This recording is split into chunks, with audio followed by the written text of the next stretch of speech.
And of course వజ్రం ఎక్కడున్నా ఆ షైన్ కనిపిస్తూ ఉంటుంది అన్నట్టు సత్యదేవ్ గారు ఏ పాత్రలో కనిపించినా అత్యద్భుతంగా ఆ షైన్ కనిపిస్తూనే ఉంటుంది. And again of course real లైఫ్లో అందరికీ తెలుసు మంచి యాక్టర్ అని. రియల్ లైఫ్లో he's like fantastic human being అనమాట. సత్య గారు over to you. Thank you అండి. గీత గారు ఒకసారి మీరు సినిమా చూశారు కదా? యా ఒకసారి చూసి ఎలా ఉంది, ఏమనిపించింది? నాకైతే చాలా బాగా అనిపించింది. నేను ఇన్ఫాక్ట్ ఇందాక కూడా కాదు, మాట్లాడుతున్నాను మీరు అంజలితో. ఈవెంట్కి వచ్చారు, మేము అది కాదు కదా, మీరు ఆనెస్ట్ గా చెప్తారు కదా. అసలు నేను ఈవెంట్ కన్ఫర్మ్ అవ్వక ముందు నేను సినిమా చూసారు. Yeah, what did you feel? I really love it. Actually చాలా న్యూ జోనరా అనిపించింది. ఓకే. ఎస్పెషల్లీ లాగ్స్ రివీల్ అయ్యే విధానం చాలా బాగా అనిపించింది. అండ్ ఇలాంటి అంటే దీంట్లో కూడా కమర్షియల్ ఎలిమెంట్స్తో పాటు ఒక మెసేజ్తో పాటు అండ్ నిజంగా తను చెప్పినట్టు ఎటువైపు వెళ్ళాలి, ఏది చెప్పాలి అనే ఒక క్వశ్చన్ మార్క్లో ఉంటారు ప్రతి ఒక్కళ్ళు. అండ్ అది నాకు చాలా బాగా అనిపించింది. Thank you. Too good. So this exactly ఎందుకు అడిగానంటే, మాకు 80% ఆఫ్ ద పీపుల్ నేను మాట్లాడుతున్న వాళ్ళందరూ నాకు మీరు చెప్పిందే చెప్తున్నారు. అంటే ఈ పాయింట్స్ ఈ స్పెసిఫిక్గా మాట్లాడుతున్నప్పుడు ఎంత హై మీరు ఫీల్ అయ్యి మాట్లాడుతున్నారో అంతే హై నాతో మాట్లాడుతున్నప్పుడు ఈ సినిమా గురించి ఎస్పెషల్లీ వాళ్ళు మాట్లాడుతున్నారు. Thanks to my darling, my buddy Eshwar Karthik. ఎందుకంటే ఈ సినిమా ద్వారా నన్ను రాటుదేలు చేశాడు మనిషిగా. నేను మనిషిగా A to B ట్రాన్స్ఫార్మ్ అయిపోయాను ఎవ్రీ విచ్ వే.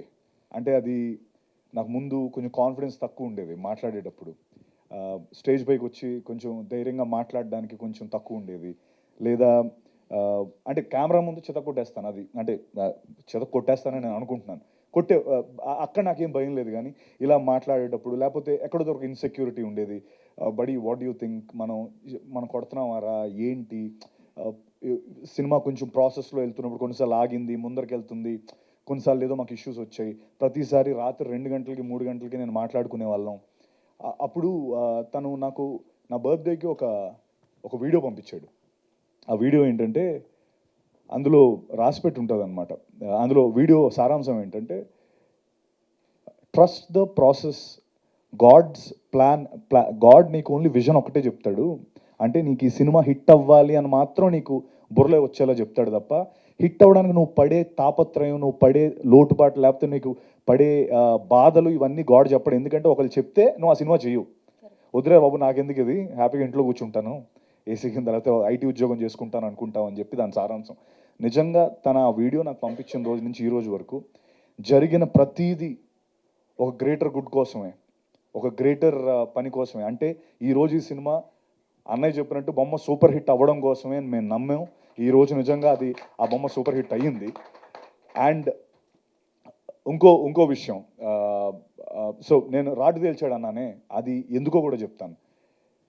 నిజంగా నేనైతే ముందు ఇలా ఉండేవాడిని కాదు అన్న, మీ అందరికీ తెలుసు, మీరు అందరూ చూసే ఉంటారు. ఎక్కడో కొంచెం నమస్తే అండి ఇలా వాటి నాకు బెరుగు ఉండేది, చాలా ఎక్కువ నేను ఓపెన్ అయ్యేవాడిని కాదు. నిన్న నేను కాలేజ్ ఈవెంట్కి వెళ్ళా, 15,000 మంది క్రౌడ్ ఉన్నారు. అసలు నాకు శంషేర్ అటు ఇటు తిరుగుతున్నాను, కొంచెం బాడీ లాంగ్వేజ్ మారిపోయింది. అది తర్వాత ముందు అరే మనకి ఎలా వస్తుంది, లేకపోతే రివ్యూస్ ఎలా ఉంటాయి, మనుషులు ఎలా రియాక్ట్ అవుతారు, అంటే because everything ads to a film కదా అనే టెన్షన్ ఉండేది. ఈ రోజున దానికి అతీతంగా సినిమా హిట్ అయింది.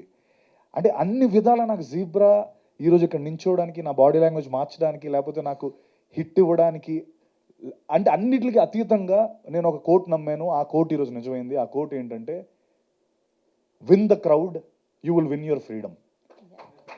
I one the crowd. నేను చాలా గర్వంగా చెప్పుకుంటున్నాను. నేను నిన్న మొత్తం స్టార్టింగ్ 20వ తారీఖున ప్రీమియర్ వేసాం.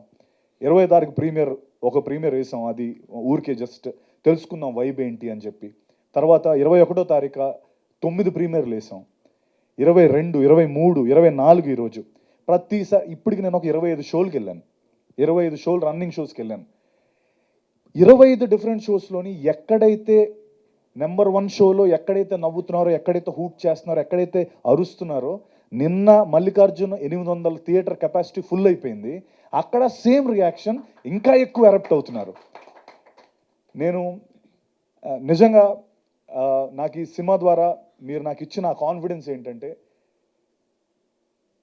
అన్నిటికీ అతీతంగా సినిమా ఆడుతుంది, అన్నిటికీ అతీతంగా సినిమా ఆడుతుంది అన్నదానికి నాకు మీరు చాలా కాన్ఫిడెన్స్ ఇచ్చారు. ఈ మాట నేను ఎందుకు చెప్తున్నానంటే ఏం లేదు, బేసికలీ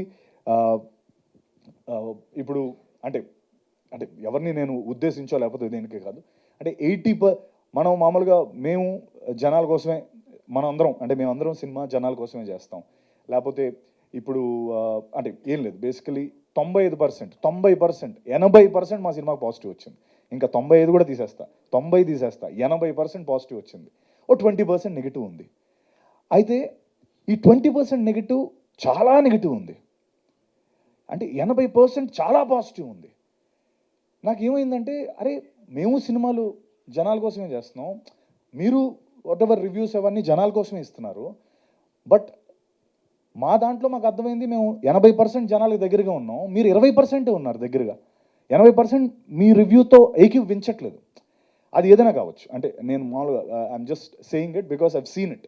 ఇది నేను నా ముందు సినిమాలకి చాలా నేను చూశాను, అరే మన సినిమా బాగాలేదురా భయ్, లేదురా వాళ్ళు చెప్పింది కరెక్టే, నేను ఏ రోజు కూడా ఎప్పుడు కూడా నేను దాన్ని కౌంటర్ చేయలేదు, ఎందుకంటే యా దట్స్ రైట్, వాళ్ళు చెప్పింది రైటే అని అనుకున్నాను.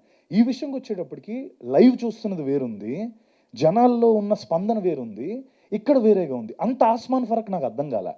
అరే ఇప్పుడు వీళ్ళకి నచ్చకూడదు కదా, వీళ్ళకి ఎక్కడో మధ్యలో 50%లో ఉండాలి కదా, అటు ఇటు మరి 80-20 డిఫరెన్స్ ఉంది ఏంటి అన్నది కొంచెం బాధ అనిపించింది. అది ఎందుకు అలా జరిగింది అంటే మేబీ 80%కి నచ్చి అంటే మిగతా ఏదైనా జనరేషన్ గ్యాపా, లేకపోతే కొంతమంది నచ్చలేదంటే ఏమైనా, అది ఏమో ఐ డోంట్ నో, అది నాకు నిజంగా అర్థం కాలేదు. బట్ అంటే చాలామంది ఇది నేను చెప్పిన దానికి కొంతమంది అనొచ్చు అంటే మాది జస్ట్ అన్ ఒపీనియన్ మాత్రమే అని, బట్ కాదండి, ఒపీనియన్ మాత్రమే కాదని నా ఫీలింగ్ అన్న. ఎందుకంటే బేసికలీ మీ సంస్థకో లేకపోతే మీరు రాసే దానికో లేకపోతే చాలా క్రెడిబిలిటీ ఉంటుంది, అంటే ఒక ఇన్స్టిట్యూషనల్ క్రెడిబిలిటీ, అది ఇండివిజువల్ క్రెడిబిలిటీ కాదు, అంటే ఆ ఇన్స్టిట్యూషన్ ఎన్నో వాళ్ళుగా నమ్మిన క్రెడిబిలిటీ మీద వచ్చే ఇది. సో అది ఒపీనియన్ కాదు, it's an institution as a whole. ఆ credibility comes from an institution. Opinion is individual but it comes from an institution, కాబట్టి క్రెడిబిలిటీ ఇస్ బిగ్గర్. సో ఎందుకో నాకు అది కోర్స్ నేను ఇప్పుడు మీరు అందరూ అనుకోవచ్చు 80% పాజిటివ్ ఉంటే ఇంకేంటి ప్రాబ్లం అని చెప్పి, బట్ ఆ ఇన్స్టిట్యూషన్కి చూసి ఆ 80% అంటే మాకు కొంత తను అన్నట్టు కోర్స్ తను చెన్నైలో ఉన్నాడు, నాతో పాటు రాలా, వాకిన్స్ అదిరిపోయి గురు, నువ్వు వాకిన్స్ ఏమంటే మొత్తం మేము నిన్నంతా అదే పనిలో ఉన్నాం. So it's tremendous response. And ఇంకా నేను అంటే నేను నిజంగా ఇందాక అన్నట్టు I one the crowd, I one my freedom. 10 ఏళ్ళుగా కింద మీద పడుతున్నాను ముందు, అంటే లాస్ట్ ఎప్పుడో నాకు ఆ బ్లఫ్ మాస్టర్ డేసే గుర్తొస్తాయి, ఎందుకంటే బ్లఫ్ మాస్టర్ ఫ్రమ్ డే 1 ఆడుతుంది అనుకుని కరెక్ట్గా డే రోజు నాకు అది దెబ్బేస్తుంది. ఆ దెబ్బ నుంచి కోలుకోవడానికి 5 ఏళ్ళు పట్టింది, మళ్ళీ ఇప్పుడు వచ్చా. నాకు మళ్ళీ కొంతమంది ఎవరైతే ఆ అన్నవాళ్ళే ఇది ఓటీటీలో చితగాడేస్తుంది, ఓటీటీలో చితగాడితే అది ఎందుకు ఎవరికి ఇది ఏంటో పూజకు పనికిరాని పువ్వులో అయిపోద్ది. ఓటీ సో ఓటీటీలో ఆడతాయన్న, అవన్నీ జరిగే పనులే, కానీ ఎందుకు ఓటీటీలో అంటే ఏంటి ఆ డిఫరెన్స్ ఏంటి, ఆ డిఫరెన్సియేషన్ ఎలా వస్తుంది అని నాకు తెలియట్లే. ఇప్పుడు వీడు ఒక బ్యాంక్ ఎంప్లాయీ, వీడు ఒక ఇంటి దొంగ, ఇందులో వాడు చేసే దోపిడీ లేకపోతే కోర్స్ సారీ నువ్వు చెప్పదన్నావు కానీ, బట్ వాడు చిన్న హీస్ చేస్తాడు, అది వాడు ఇంటి దొంగని ఈశ్వరుడు పట్టుకోలేడు. ఇప్పుడు మీ ఇంట్లో పని మనిషి ఉందన్న, మీ డబ్బులు ఎక్కడ పడుతుందో ఆవిడకి తెలుస్తుంది, తీసేస్తే ఎవరికి ఎలా తెలుస్తుంది, బయట నుంచి వచ్చేవాడు కష్టం. కానీ అందులో సినిమాలో డైలాగ్ కూడా ఉంటుంది, అరే బడి ఇంత చెప్తున్నావు మనం చేయగలమా అంటే, రే నువ్వు మర్చిపోతున్నావు, మనం బ్యాంకర్స్, వీఆర్ ఇన్సైడర్స్, నువ్వు ఎందుకు అంత కష్టం అనుకో, he knows in and out, ఆడికి ప్రతిదీ తెలుసు, అంత చిన్న లాజిక్ ఎలా మిస్ అయ్యామో అని అనిపించింది. అంటే ఇవన్నీ ఎందుకు అంటే మేబీ ఇంకొకసారి అంటే 80% నచ్చింది కదా, ఈ 20% కూడా ఇంకొకసారి చూడమంటాను సినిమాని. ఎందుకో ఎక్కడో మీరు కొంచెం ల్యాప్స్ అవ్వడం లేకపోతే కొద్ది మిస్ అవ్వడం, బికాస్ ప్రతి పాయింట్ ఫస్ట్ హాఫ్ నుంచి సెకండ్ హాఫ్ వరకు పే ఆఫ్స్ ఉంటానే ఉంటాయి. ఎందుకు ఇది పెట్టాడు అన్నదానికి సెకండ్ హాఫ్లో పే ఆఫ్ ఉంటుంది, అది ఏమాత్రం మిస్ అయినా ఈ పే ఆఫ్ మనకు అర్థం కాదు. I'm not denying, you might have watched it with right intention only, but ఎక్కడో మేబీ నా లోపల ఒకటి ఉండిపోయింది, ఈ డిఫరెన్స్ కవర్ చేసుకుంటే నాకు బాగుంటుందేమో. మరి అంటే ఇప్పుడు కొంతమంది యూట్యూబర్ రివ్యూవర్స్ ఉంటారు, వాళ్ళు కూడా ఏకి పడేస్తుంటారు సినిమాల్ని, వాళ్ళు ఒక వెరీ పాజిటివ్ రివ్యూస్ ఉన్నాయి, ఇటువైపు ఒక ఇది ఉంది, ఏంటో ఈ వ్యత్యాసం నాకు అర్థం కాలే. అందుకనే నేను ఇంతలా మాట్లాడుతున్నాను. జనరలీ నేను I usually don't voice out my opinion, but ఈ ఫిల్మ్కి అయితే నాకు అనిపించిందండి. బట్ అగైన్ ఇదంతా ఇంకొక నా కాన్ఫిడెన్స్ మనోడు ఇచ్చిన ఇందాకన్నా నేను నన్ను రాటు తేల్చాడని, దీనికి అతీతంగా నాకు హౌస్ఫుల్స్ అవుతున్నాయి అన్న. దీనికి అతీతంగా నాకు సినిమా ఆడుతుంది. అది నాకు చాలా పాజిటివ్ అనిపించింది. అంటే ఎక్కడో అరే ఆ బెరుకు ఆ భయం అన్నది నాకు ఈ సినిమా తీసింది. And yes, I'm open for discussion. నేను ఇంకా మేబీ ఎందుకు నచ్చలేదని నేను పర్సనల్గా కూడా మీతో మాట్లాడతాను, కానీ బట్ ఎక్కడో ఈ గ్యాప్ని కవర్ చేసుకుంటే నా సినిమా ఇంకా బాగా వెళ్తుంది, అండ్ చాలా బాగా వెళ్తుంది, అండ్ ఇంకా దానికి మించి ఆడుతుంది అన్న విషయం నేను నమ్ముతున్నాను. ఈశ్వర్ కార్తిక్ చెప్పింది నిజంగా ఇందాక 5 ఏళ్ళు తను కింద మీద పడి తెలుగు నేర్చుకొని తెలుగులో సినిమా చేయాలని, నేను ఎవరినో అతను మేబీ నేనేదో ఇక్కడ స్టార్ అనుకుని ఉంటాడు ఆయన తెలియదు కుర్రోడికి, అక్కడి నుంచి వచ్చాడు ఈ అమ్మాయి ఇడితో చేస్తే అయిపోద్దని, వాడి కష్టాలు తెలియవు. Thank you buddy, thank you so much, because scripts like these are అంటే యూజువలీ నా వరకు రావు. అది పాపం తను ఏదో అక్కడి నుంచి ఈడో బాగానే కింద మీద పడి చేస్తున్నాడని నా దగ్గరికి వచ్చాడు. అది నేను పట్టుకున్నాను. ఆ పట్టుకున్న రోజు నుంచి పాపం ప్రాబ్లం స్టార్ట్ అయ్యాయి మనోడికి ఈ రోజు వరకు కూడా. అంటే పాపం నమ్మొచ్చాడు, లేదు చెప్తున్నా, నమ్మొచ్చాడు. ఈడేదో తనన్న అంటే thank you for saying that, but they love me so much, అంటే they love me here very much. And ఇక్కడే గెలుస్తాను ఈశ్వర్, గెలిచేసాం ఆల్రెడీ, మనం ఇక్కడే గెలుస్తాం, నో డౌట్ అందులో.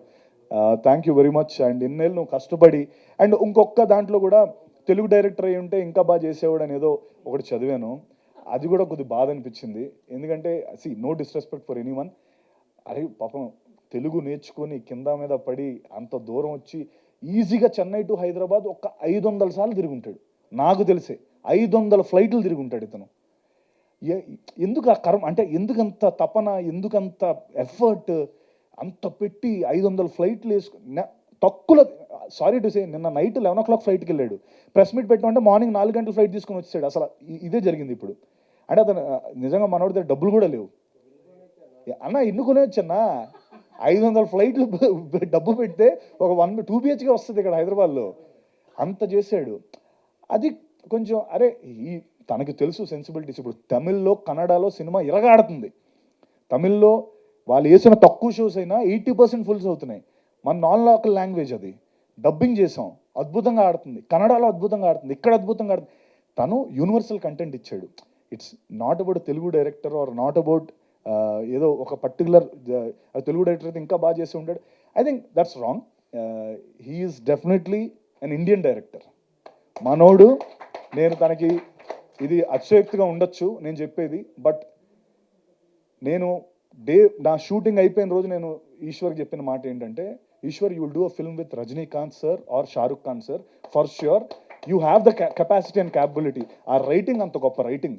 ఓకే, మేబీ ఇది ఇమీడియట్గా నెక్స్ట్ సినిమా షారుఖ్ ఖాన్ గారితోనో రజనీకాంత్ గారితో ఆయన చేస్తారు, లేకపోతే ఆ చిరంజీవి గారితోనో చేస్తారని నేను అన్న, కానీ but trust me, 5th film or 6th film Eshwar will do a film with అన్నయ్య ఆర్ షారుఖ్ ఖాన్ గారు ఆర్ రజనీకాంత్ గారు. ఇది కన్ఫర్మ్. అంత గొప్ప దర్శకుడు. అండ్ బాలా అండ్ దినేష్, మా రెడ్డన్న SN రెడ్డి గారు ఈ సినిమా నమ్మి ఇంత డబ్బు పెట్టి ఎంతవరకు వచ్చారు. ఆడియన్స్ మనం తప్పు చేయరు, 100% will win it. And thank you so much ఇక్కడికి వచ్చినందుకు. ఇది Q&A లా నేను అనుకోను, let's do a media interaction. మీకు అనిపించింది అడగండి, నేను వాట్ ఎవర్ ఇంటరాక్షన్ లాగా చేసుకుందాం. అంటే I don't want call it Q&A లా కాకుండా. Okay, thank you.